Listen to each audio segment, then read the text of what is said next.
Good afternoon, everyone. And again, welcome to the IFIN's Science Innovation Showcase. My name is Marie Latulippe, and I'm the Director of Science Programs at IFIN's. And it is my great pleasure to moderate this next session in which all of our speakers will be focusing on novel protein solutions.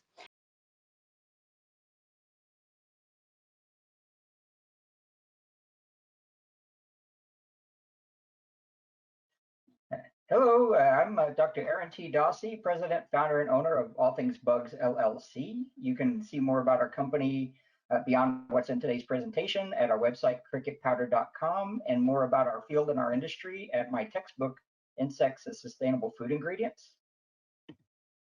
So my company's basically focused on insects as a sustainable bioresource broadly, and much of our focus is on insects as a sustainable food ingredient and protein source. And the reason I'm interested in this largely is you've probably seen many reports just over the recent few years on rapid declines in biodiversity. It seems like much of life on Earth is being exterminated, and a lot of that, a bulk of that, is due to the increasing population of humans on Earth, with the population projected to be around 10 billion by 2050, which is coming soon. And the reason why the human population has such a large impact on life on Earth and biodiversity, by and large, is us feeding ourselves, our agriculture and food system. Some of the numbers I have might be a little out of date. I've seen reports as high as nearly half of land on Earth has been cleared for agriculture, and 2/3 of that or more is used just to raise livestock for grazing and growing corn and soy to feed cows, pigs, and chickens and things. Yet, as populations in developing the world become more affluent and just the general population grows, the demand for protein, particularly animal source protein, is just expanding extremely rapidly. I believe even outpacing the population. So that's horrible news for life on Earth, but I feel like there are solutions and there are things we can do if we have the will to do them. And one solution that I'm particularly attracted to, hence my company and my research, is the use of insects as a protein source, food source for oil and protein and many other things, as I'll talk about in the presentation. Insects have a lot of benefits over particularly other animals and even other plant protein sources. They require substantially less land, water, feed, and other resources to produce. They're highly prolific. They have rapid life cycles, so you can scale up and grow them very quickly. They can grow indoors, so you can do vertical farming. You can grow them in cities close to where population centers are without transporting the material around. You can grow them right next to food factories, so just move them right over to the factory for processing. Many diseases, viruses pretty much don't jump from insects to humans. Things like COVID and influenzas that you get in some livestock don't tend to jump from insects to humans because of the genetic differences between mammals and insects.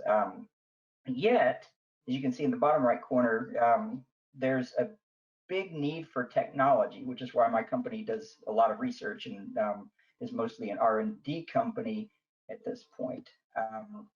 So again, the market for protein is growing rapidly. You can see that in the numbers. It's a multi-billion-dollar market, projected to grow even more over the next coming years. And in much of the industry, because of all of these because of consumer demand as well as scary environmental reports, much of the food industry is looking for sustainable protein sources.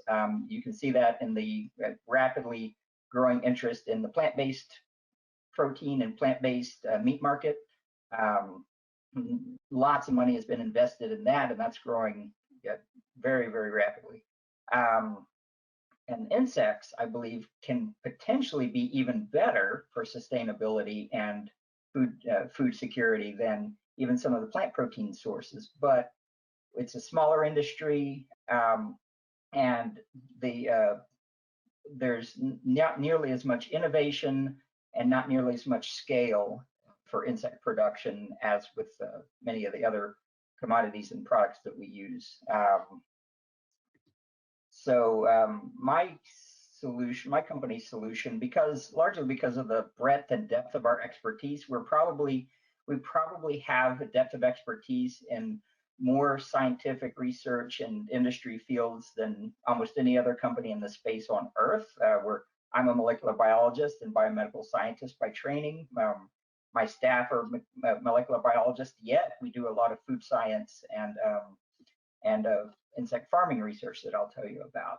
And the overall goal is to take a holistic approach and apply innovation and research to tackle the barriers to market and the cost, the drivers of cost to make insects, which I believe biologically they should be, the cheapest and most sustainable, efficient, and secure source of protein on Earth. And again, I believe they can potentially even outcompete some plant sources because again, their biology, they use substantially less water, feed, land, and things to produce.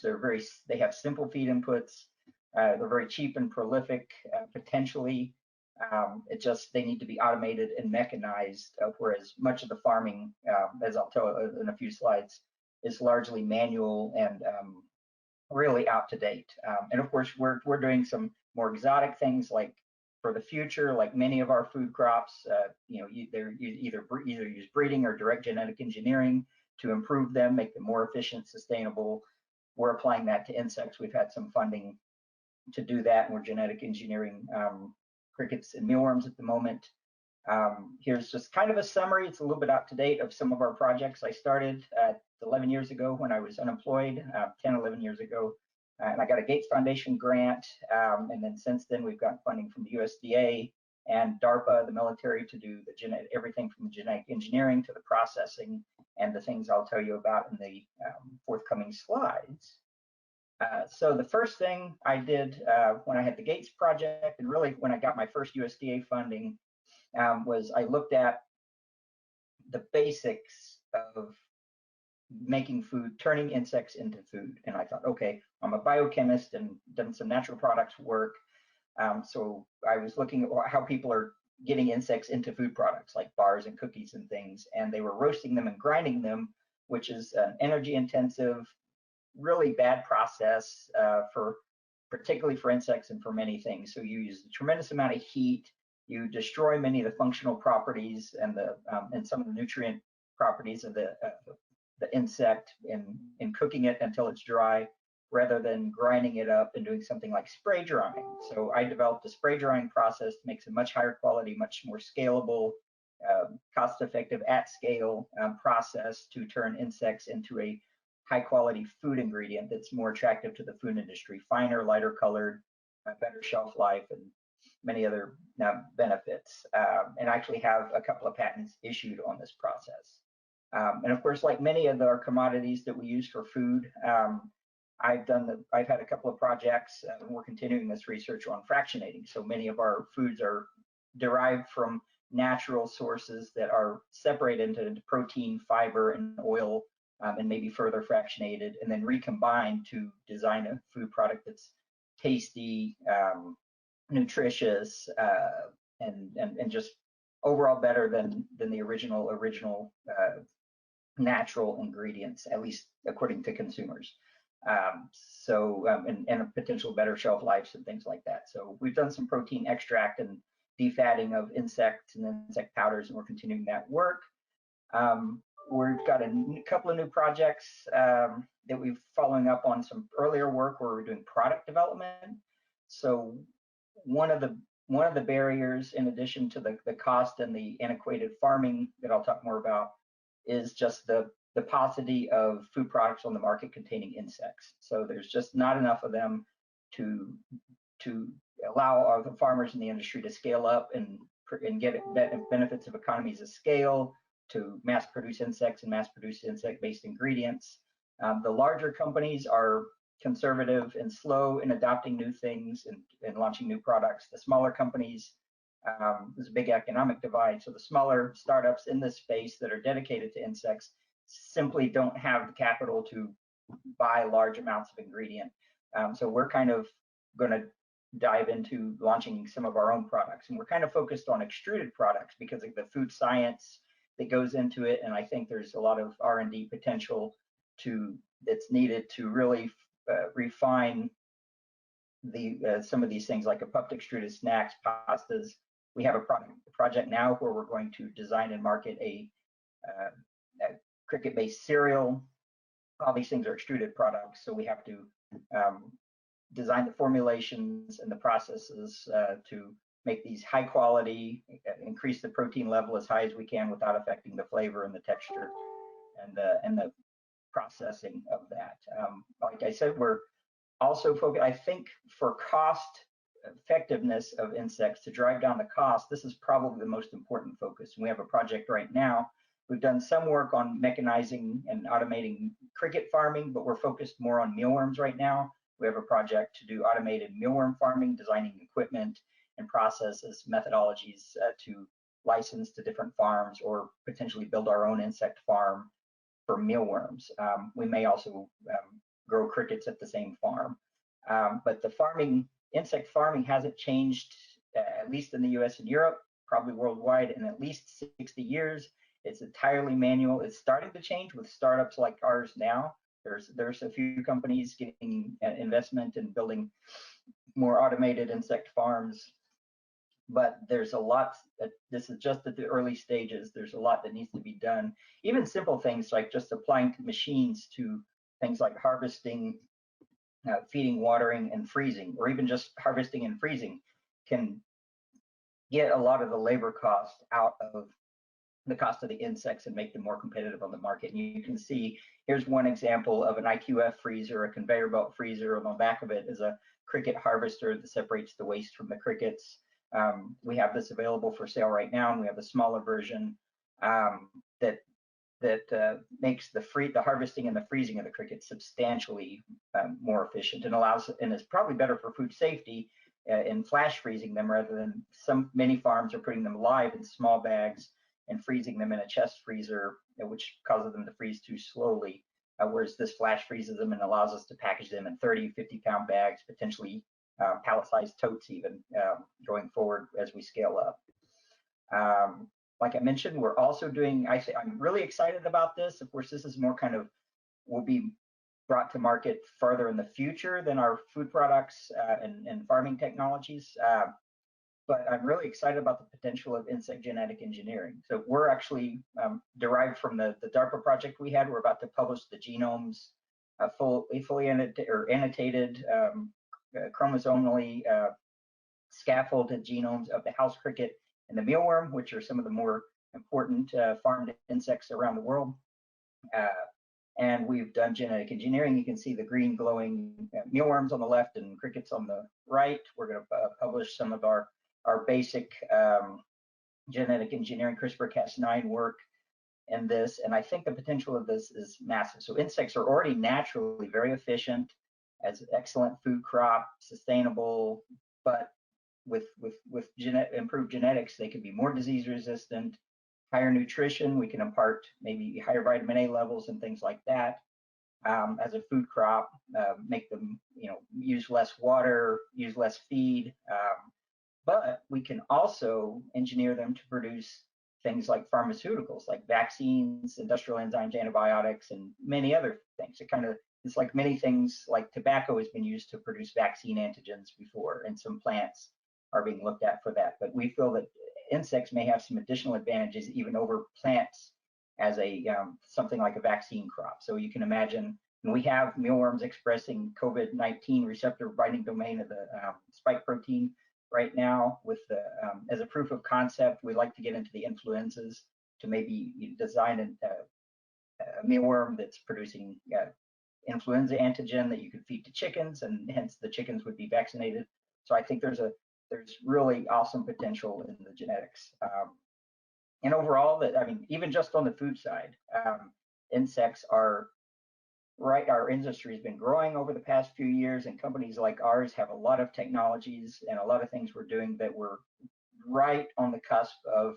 We're ready to start disruption of the food and agricultural industry to make a big impact on particularly sustainability and food security using insects. And there are many, many benefits I haven't talked about. But for example, my company and the breadth of research that we do, we're doing, again, ingredients, food products, genetic engineering, farming technologies. And when all this is brought to bear, I believe insects will be the top, the cheapest and most sustainable, secure protein source and source of many other things on the planet. And again, here are just some things that we have made using insects already. Bars, the first thing I actually accidentally made when I first got my Gates Foundation grant was a taco meat made from the juice ground up mealworms, which was kind of exciting. I can tell the story about that, but it tasted, my grandparents could not tell the difference between Taco Bell taco meat and that taco meat. So there's a lot of potential there, and we're looking at some meat alternatives as well. And it all starts with the cricket powder. So thank you for your time. I'd love to answer questions.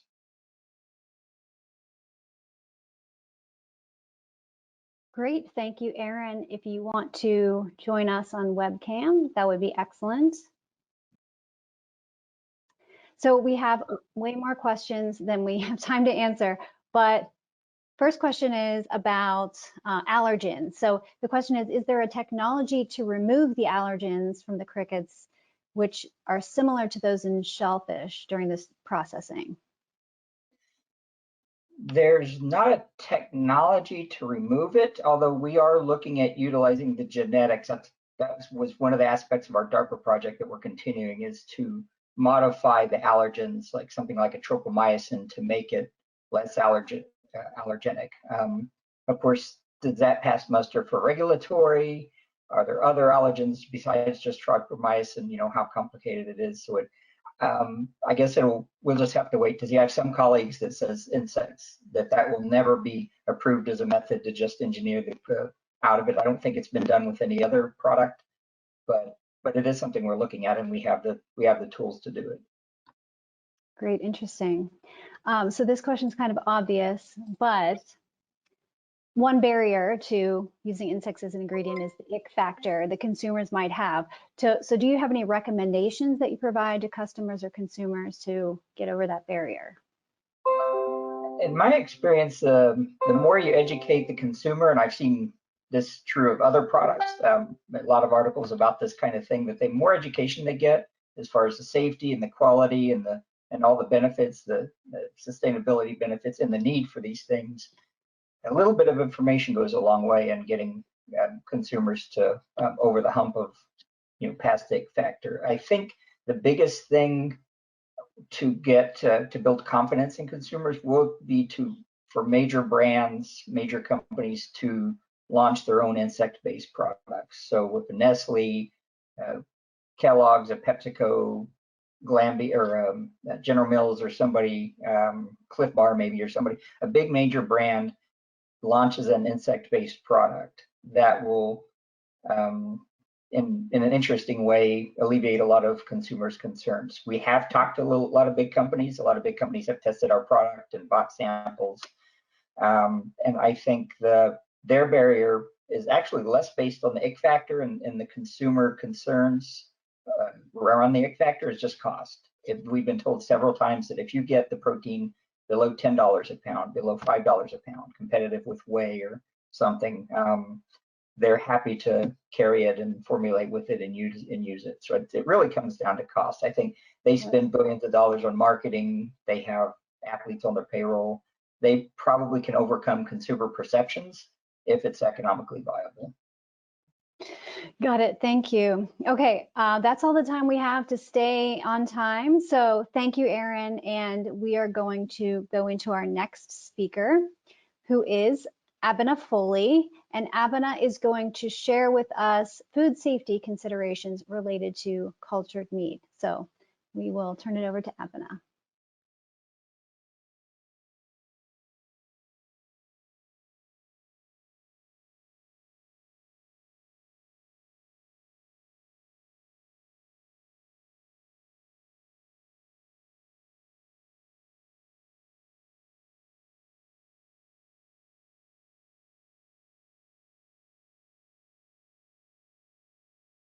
Hello there.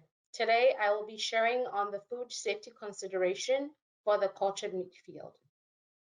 I lead the regulatory capabilities of the cultured meat program for Merck KGaA Darmstadt, Germany. Our company holds the rights to the name and trademark Merck internationally except for the United States and Canada. In the US and Canada, we operate as EMD Serono in the healthcare business, Millipore Sigma in the life science business, and EMD Electronics in the high-tech materials business. We will begin this presentation with an overview of the culture meat field. In 1931, Winston Churchill made a bold prediction about the future of food production in an essay titled 50 Years Hence. He said, "We shall escape the absurdity of growing a whole chicken in order to eat the breast or wing by growing these parts separately under a suitable medium." He went on to say that these products would be practically indistinguishable from conventional products, and that the major benefit will be that our parks and gardens will cover today's pastures and plow fields. In 2013, some 80 years later, Professor Mark Post of Maastricht University made the first ever cultured beef at a whopping $350,000 from stem cells, with funding from Sergey Brin, Google's co-founder. So what is cultured meat? Cultured meat, poultry, and seafood products are meat products made using cell culture technology rather than slaughtering the animal. For the purpose of this presentation, the term cultured meat will encompass all cultured meat products, including poultry and seafood. Cultured meat production involves sourcing cells via biopsy from the desired protein source without harming the animal. Suitable cells are selected and grown in bioreactors at scale in a nutrient-rich culture medium. After generating the biomass, cells undergo differentiation with the aid of scaffolds into various cell types and harvested to form the desired consumer-facing meat format. It is estimated that the cultured meat commercial market is projected to account for 0.1% of the total poultry, meat, and seafood market by 2030. Cultured meat production is a multidimensional field involving four main enabling technologies. These are cell lines, cell culture media, scaffolds, and bioreactors. Cell lines are the starting block and foundation of cultured meat. From one species, different cell types can be used, such as muscle or fat cells. Cell culture media contains the essential nutrients and growth factors needed for the cells to grow and thrive. Scaffolds are 3D platforms which create the microenvironment needed for cells to replicate the natural 3D format seen in conventional meat products. Bioreactors are platforms for large-scale cultured meat production, like the environment in an animal. So why cultured meat? According to the United Nations, the world's population is projected to grow from 8 billion to 10 billion by 2050. The demand for conventional meat products, poultry, and seafood also continues to rise across the globe in developing countries in Asia, Africa, South America, and the Caribbean. The alternative protein field, which includes the cultured meat field, is going to be one of the ways to address the need to feed the world's growing population in a sustainable way. From an environmental perspective, data points to the production of cultured meat resulting in 92% less greenhouse emissions, 87% less land usage, 94% less water usage. Without the need to slaughter a whole animal for a small part to be consumed, cultured meat production is seen to be more ethical. And finally, by growing cells in a sterile environment, the need for antibiotics used in conventional meat production is not needed, and foodborne pathogens and illnesses associated with conventional meat production is reduced. Cultured meat production creates capabilities to tailor the nutrient composition of products to address nutrition and public health concerns. With this foundation set, we can delve into the regulatory landscape for the cultured meat space and address some future food safety considerations. Regulatory bodies across the globe are outlining safety considerations, risk assessments, and testing recommendations from cell selection and banking to packaging and labeling. Let's look at the current status in these key geographies, namely the US, EU, Israel, and Singapore. In the US, the FDA and USDA agreed on an interagency collaboration and outlined respective agency responsibilities. FDA will oversee cell selection, cell collection, cell banks, cell growth, cell differentiation, and seafood labeling except for catfish. On the other hand, USDA will oversee cell processing into the final consumer-facing product, as well as labeling for meat, poultry, and catfish products. Despite this, there has been increased label censorship laws being enacted by various states restricting the labeling of cultured meat products as meat. The latest states to enact these type of laws are Wisconsin and Texas. In the EU, the EFSA will regulate cultured meat products under the Novel Foods Regulation if products are made without genetic modification. If products are made with genetic modification, cultured meat products will need to undergo pre-market approval, which current estimates put at 18 months to 3 years. In Singapore, the Singapore Food Agency issued its first regulatory approval for the commercial sale of cultured meat by Good Meat, a subsidiary of Eat Just, in 2020. This approval is not a blanket approval for all other products by the same company or other companies. Additional regulatory filings will be needed. SFA also released guideline documents to help startups with the regulatory process. And finally, in Israel, ex-Prime Minister Netanyahu was the first head of state to sample a cultured meat product by Aleph Farms based in Israel. Israel's National Food Control Service is currently evaluating the required safety assessment needed for the cultured meat regulatory framework. Currently, regulations are not streamlined across the regions, with different countries having different regulatory approaches to this field. Current regulatory insights point to the food regulations applying to the cultured meat space here in the US. There are 4 main regulatory considerations to bear in mind. These are the Food Safety Modernization Act, FSMA, Good Manufacturing Practices, GMPs, raw material and supplier qualifications, and raw material documentation. As part of FSMA, food processing sites must be registered with the FDA and meet other site requirements such as Facility Bioterrorism Registration, Defense and Food Fraud Program. Food, including any raw materials used, must be manufactured under proper GMPs, which includes the implementation of programs such as HACCP. Additionally, there must be an allergen program in place to address the 9 US food allergens.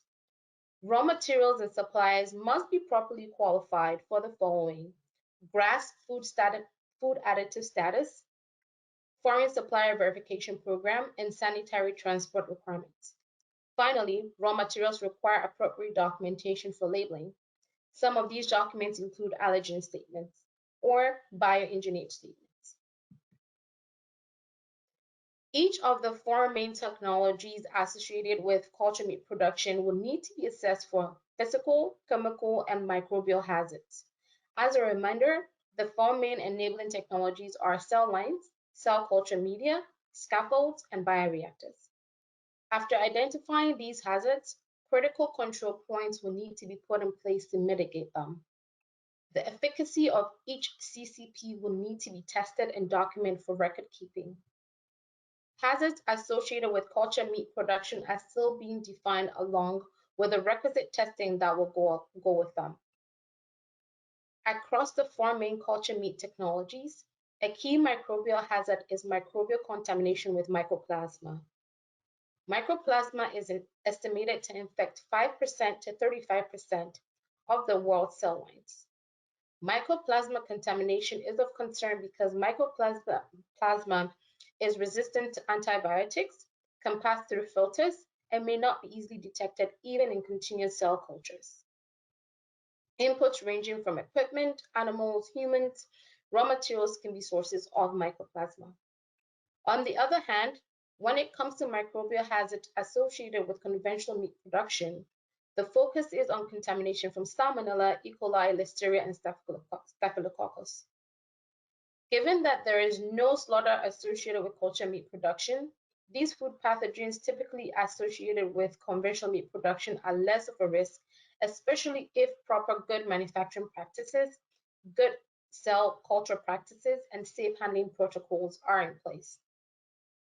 Although bioreactors are projected to be at aseptic environments, there needs to be an assessment on whether processing techniques such as heat treatment, high pressure processing, and irradiation will be needed to mitigate any potential microbial contamination of the finished product.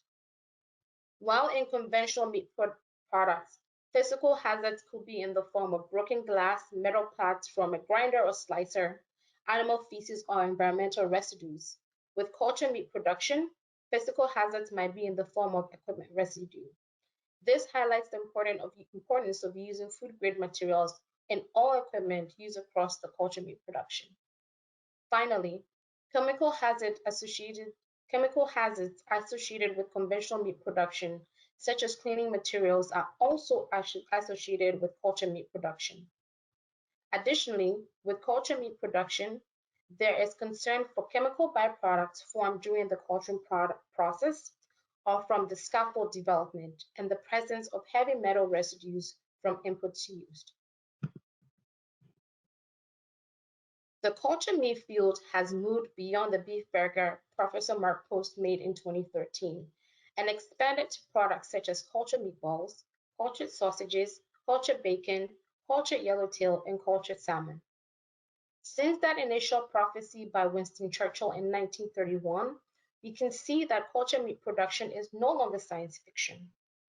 As regulatory considerations for the culture meat field and its associated technologies are still being defined by regulatory agencies locally and globally, there is no doubt that current food safety considerations will need to evolve to meet the demands of this nascent field. You can learn more about our company's culture meat program and our journal food and beverage products at the links above, or connect with us at the email listed. We would love to hear from you. Thank you. Are there any questions? Thank you, Abena. If you'd like to join us live, that would be wonderful. Hi there. Thanks so much for that presentation. We have a couple of questions coming in.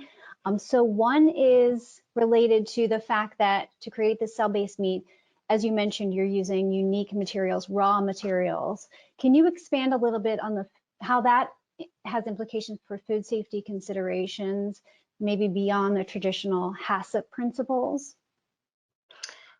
That's a great question. And so, like I said in the presentation, we have to look at what inputs are being used and what kind of food safety considerations we have to bear in mind. So for instance, with the forming technologies that we're exploring, looking at cell lines, what could be the potential physical, chemical, and microbial hazards that could be with the cell lines that we're using? Each cell line could have unique CCPs that would have to be put in place for it. And so there won't be a blanket approach to every cell line. You have to look at everyone individually. And that's why all these, technologies are still being evaluated, because it's very wide in scope. So we have to look at each one and then define what would be a potential risk, and then also define how we're going to mitigate that risk. Okay, great, thank you. And maybe following on that, in this biological system, which is unique because it's not a food created from putting together some dry ingredients, for example. So you're promoting rapid growth of cells. So is there any consideration for epigenetic changes that are happening to the cells in this biological system that I guess is kind of, again, outside of the traditional safety evaluation? That is a very great question, and that is a question that I can tell you startup companies are really looking into. They're not looking just into the genetic changes, but also byproducts that are formed and how they're going to impact the cells as they're growing in the bioreactors. As at the moment, all those are still being defined and we don't have a clear answer. And so as they are defined and put out there, that kind of information will be shared. If you'd like to stay in touch with us to learn as we also learn, and we can share that information with you. Okay, great, thank you. And a question about the culture media. Is that free of animal-based ingredients such as BSA, or can it go either way? So right now, startup companies and B2B companies are actively working to remove any type of animal residues and serum from the media. It's hard to get a serum-free media, but that's being actively worked on, and that is what is going to be the, I guess, the star media to be used in the future, where we can boast and say we have serum-free media, but we don't have 100% serum-free media at the moment. Okay, great, thank you. All right, so we are just about at our break time. A huge thank you to our 3 speakers today, and we want to give our audience a minute to take a bio break, address other issues. So we will come back with our program at 3:30. And just a side note that while we're on break, we will be bringing on speakers for the next session, so you might hear us talking, but we will begin the program again at 3:30. So we'll see you then.